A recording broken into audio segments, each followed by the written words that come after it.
know it is. Yeah, good afternoon. Whatever. My meeting a while ago started in the morning. Good thing you got friends, huh?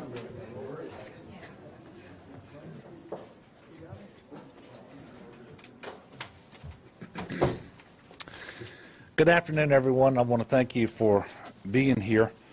As you likely know, Harvey is currently in North Louisiana, east of Monroe, getting closer to the Mississippi River and certainly getting closer to exiting our state. It should be completely out of Louisiana this afternoon. As Harvey leaves our state, we are thankful that the worst case scenario, and actually the most likely scenario that was forecasted, did not play out in Louisiana, either in terms of the damage from winds or from the rain and flooding. However, we did have several hundred homes in Louisiana that were flooded, and a number of businesses as well. And for those individuals, they were not spared, and we are mindful of that, and we're going to do everything that we can to make sure that we're taking care of those citizens who did suffer damage as a result of Harvey. We're going to do everything we can as well to be the best possible neighbors to Texas.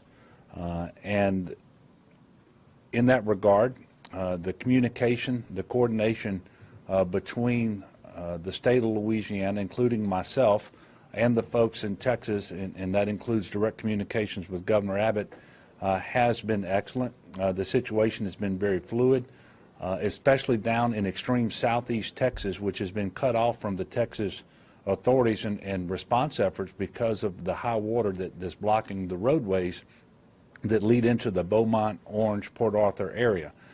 As a result, we've taken primary responsibility for going into that area from Calcasieu Parish to coordinate with local officials and to evacuate individuals from that area into Louisiana and shelter them here.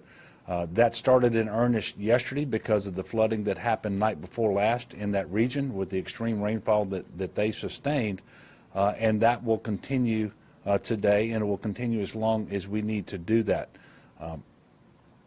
I want you to know that earlier today I had an opportunity to have a conversation with Nim Kidd and Tony Robinson. Now, Nim Kidd is the director of the Texas Governor's Office of Homeland Security and Emergency Preparedness. Tony Robinson is the FEMA Region 6 coordinator. And they and I, along with Jim Wascom, my GOSEP director, had a conversation about the role that we will play in the coming days as it relates to these efforts in Texas to pick up folks, bring them into Louisiana, transport them to the most appropriate shelter, and my commitment that we would do everything within our ability to make that happen and to put them up in the very best shelter that we can put together. And we have a tremendously talented, experienced team, and we're going to do that for the folks in Texas. Currently, there are 1,000 Louisiana National Guardmen on duty assisting in these efforts. We sheltered about 1,121 individuals last night in Louisiana. 876 of those were Texans. The Louisiana National Guard assisted in actually moving about 2,300 people in Texas out of harm's way yesterday. The Louisiana Department of Wildlife and Fisheries was assisting in that effort in Texas, as was the Louisiana State Police. And thus far, the Wildlife and Fisheries 4 alpha teams, which is about 40 individuals with boats, have rescued 1,373 people in Texas since they were sent over to the Houston area several days ago, and also about 150 pets as well. One of the things that developed early this morning is the judge in Orange County, Texas, did order a mandatory evacuation. We anticipate that over the course of today, that could result in about 3,000 additional individuals who will need to come from Orange County, Texas, into Louisiana. And so we will continue to work on that. As it relates to the things going on here in Louisiana, we still have roads that have water on them. That's going to play out for several more days because we still have rivers that are very full. They are just now starting to drain, but the closer you get to Texas, the higher the rivers are. So, for example, the Sabine River, there's going to be flooding in those areas for several more days. I'm encouraging everyone to continue to exercise extreme caution when you're out on the roadways. If you don't know how deep the water is or how strong the current is, don't go through it. Would ask everyone to continue to consult with 511la.org, 511la.org. It has up-to-date information, real-time information on road closures.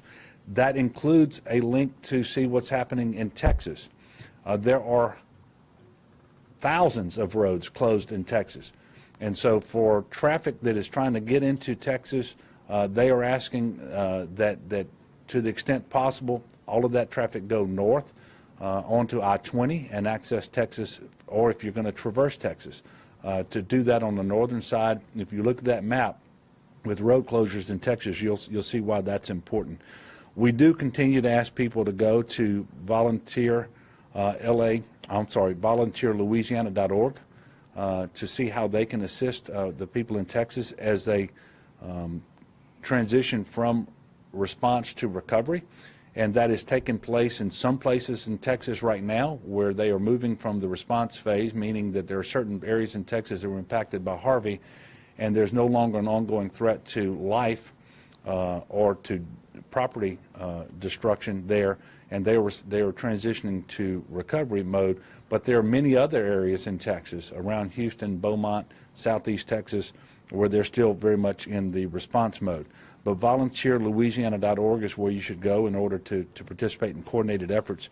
I'd also encourage everyone to continue to go to emergency.la.gov for complete information about Harvey and its impact here on Louisiana.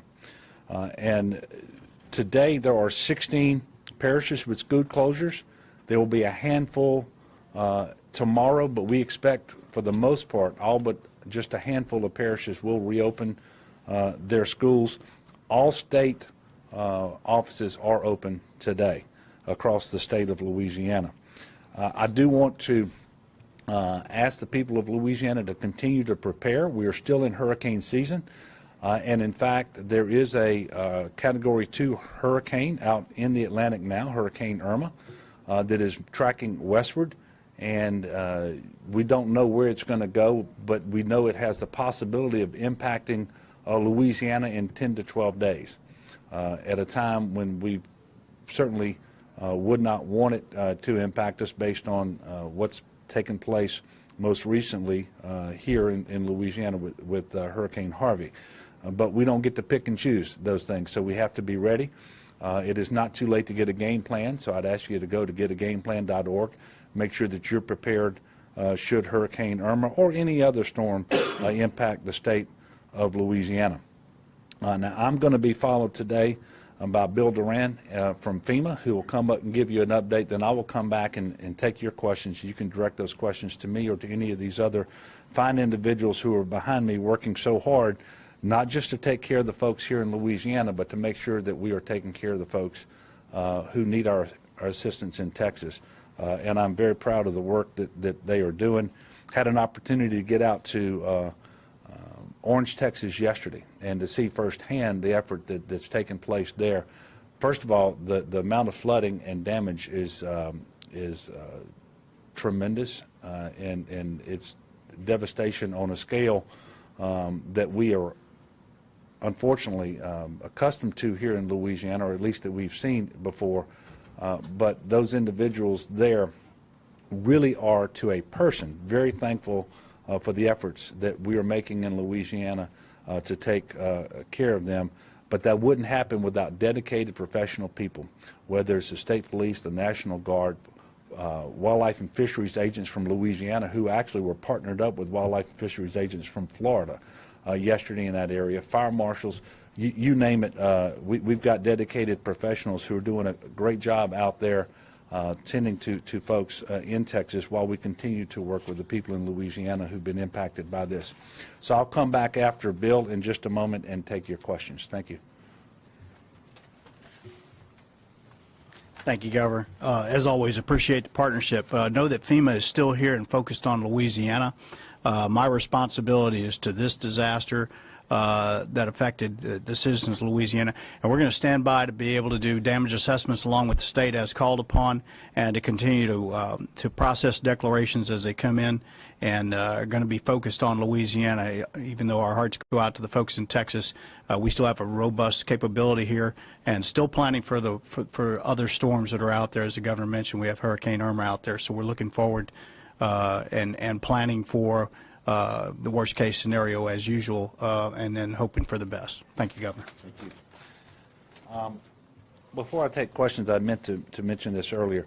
We don't have a press conference that is scheduled for tomorrow. I will have a modified meeting here tomorrow at 11 o'clock of the Unified Command Group in order to continue to go over all the sheltering and operations that we're going to be engaged in over the next several days. But we're not going to have the full UCG meeting, and there will not be a scheduled press conference. We'll let you know if there's a reason to have one. With that, I'm happy to take questions. Yes, ma'am. So are you all planning to, is it a done deal that you're opening shelters in Shreveport, and is it both of them, or just one? Yeah. Well, there are some final coordinations taking place as we speak, and so I'm going to hedge on this answer just a little bit. We are planning to take an additional 3,000 people from Texas today and provide sheltering for them. We do that, we will have shelters open in Lake Charles, Alexandria, and Shreveport. So that is the plan. We are confirming with Texas that is what they would like for us to do. And if that happens in those numbers, we will open one of the two shelters in Shreveport, the Juella shelter. But we will not open the second one in Shreveport today. Yes? Looking ahead, have there been any ongoing conversations with the congressional delegation about what should happen or what needs to happen with the reauthorization of NFIP? Well, first of all, those conversations have been taking place for weeks, and we're not contingent upon tropical storm, I should say Hurricane Harvey and its impacts in Louisiana. We didn't need Harvey to tell us how important flood insurance is in the National Flood Insurance Program. So those conversations have been ongoing for weeks. You may remember that when Secretary Carson, Secretary of HUD, was here a couple of 3 weeks ago, that conversation came up then. I know that Senator Cassidy has a bill to reauthorize the National Flood Insurance Program, as does Senator Kennedy, and it's something that the members of the House of Representatives in Congress are also keyed in on. And so those conversations have been going on. Now, the imperative to get it reauthorized, I think maybe the exclamation point has been provided by Harvey, but we didn't need Harvey in order to push us in that direction. Yes. All right, Governor. So you had mentioned over the past few days, really, a point that you're opening these shelters up to Texas residents, and at the same time trying to alleviate concerns residents might have about still having space available for Louisianans affected. I guess just to underscore those continued concerns as we're having more and more Texans in these shelters. Well, we still have some individuals who are out of their homes in Louisiana. There's no doubt about that. Most of them are in the Calcasieu area, and they are in shelters there. But there's no active search and rescue going on in Louisiana. There may be a few additional residents along the Sabine River who will be displaced for some period of time. We will be able to handle those numbers. But given the capacity that we have in these large mega shelters, especially in Alexandria and in Shreveport, and really in Alla and Monroe and Bastrop, I mean, we have a lot of capacity. At this point in time, it only makes sense to accommodate as many people from Texas as they need us to accommodate. And the need really is there because the individuals that we're moving out of southeast Texas around Orange, the folks from Texas don't have the ability to get to them. So they can't get to them to effect the rescues, and they can't get to them and move them back out west to their shelters. So that's why we're doing it. But I can assure everybody we are not doing anything with respect to our sheltering operations that will deprive someone of Louisiana of shelter space should they need it. That is not going to happen. Yes, ma'am. Do you have an estimate of how many homes and businesses have been damaged by the flood in Louisiana? No, it's in the hundreds. I'm sorry. We believe that it could be as many as a couple of thousand, but the problem there is we don't know whether they sustained damage or whether the roadway was flooded to the point where just for safety reasons they all had to evacuate. And the damage assessments are ongoing. I know from personal experience, because I've talked to enough people from Louisiana in our shelters, that I believe we're probably talking in the hundreds in terms of the number of homes that have actually sustained flood damage, but it's probably been a couple of thousand homes from which people evacuated, both because of damage but also largely because the floodwaters presented a hazard to them and they needed to get out of their homes. To that point, can you speak any to the damage to agriculture? Yeah. When we flew over yesterday, it seemed like there was a lot of farmland up there. Is the Ag Commissioner standing behind me? He is. I'm going to let the Ag Commissioner come up and do that. Thank you. Thank you, and good morning. We're watching the crops very, very closely. Our primary concerns right now, what's going to happen with our cotton crop, because, as we're getting close to harvest and the bowls are open. Secondarily, what's going on with the soybean crop. As you know, we have about 1.9 million acres of soybeans, high moisture content, and again, it's getting close to harvest. The majority of our rice has been harvested. Some areas have not, so we'll be watching again for the second rice crop, and I think sugarcane is going to probably recover pretty well. A lot of our cattle farmers have not been able to cut any hay because of this storm as well as the previous moisture. We have enumerators that are out that will be collecting that damage. I was in Washington yesterday talking with the USDA and the President's advisor on agriculture. So as soon as we have those numbers, then we will be working with Texas. I did reach out to Sid Miller, the Commissioner of Texas, talk about his agricultural damages, and we're going to start moving from there. So it will take us a couple of weeks to know the exact extent of the damage. So it's going to probably be moderate as we're getting close to harvest, and the fact that the storm started off in southwest Louisiana and then has moved through our main row crop areas. Okay, thank you. And I would like to mention that all of these individuals who are being evacuated into Louisiana and sheltered here, or Louisiana citizens as well, many of them are bringing their pets with them. And Commissioner Strain and his folks at Ag and Forestry are making sure that those pets are well taken care of. And I appreciate the job that he's doing, because we know from experience that if you don't take care of the pets and people can't bring the pets with them, then they're not going to go where they need to go in many cases. So we appreciate the work that he's doing there. And those efforts extend from Lake Charles up through Alexandria, and we'll follow the individuals into the shelters in Shreveport if necessary. Yes, ma'am. A few days ago, there were 5 parishes that had the federal disaster declaration. Have any been added? None have been added, but I did request by letter today, 7 additional parishes be added for public assistance. So this is category B, and direct federal assistance, and those parishes are Allen, Acadia, Iberia, Natchitoches, Rapides, Sabine, and Vernon. And that request is in the process. It's not been authorized yet, but we are closely communicating with the folks at FEMA. We believe that the request is justified based on what's happened here on the ground, and we will hopefully have an answer on that pretty soon. One last question. Well, thank you again for being here today and coverage throughout. We don't have a press conference scheduled for tomorrow, but people need to be diligent because roadways remain flooded, and because Hurricane Irma is potentially 10 to 12 days out there. And I want people in Louisiana to know that that they can be proud of the effort that's being made on their behalf.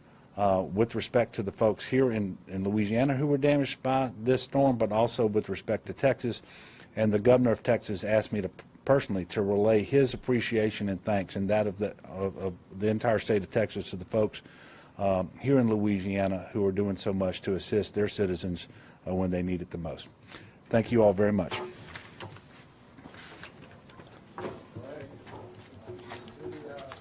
Thank you.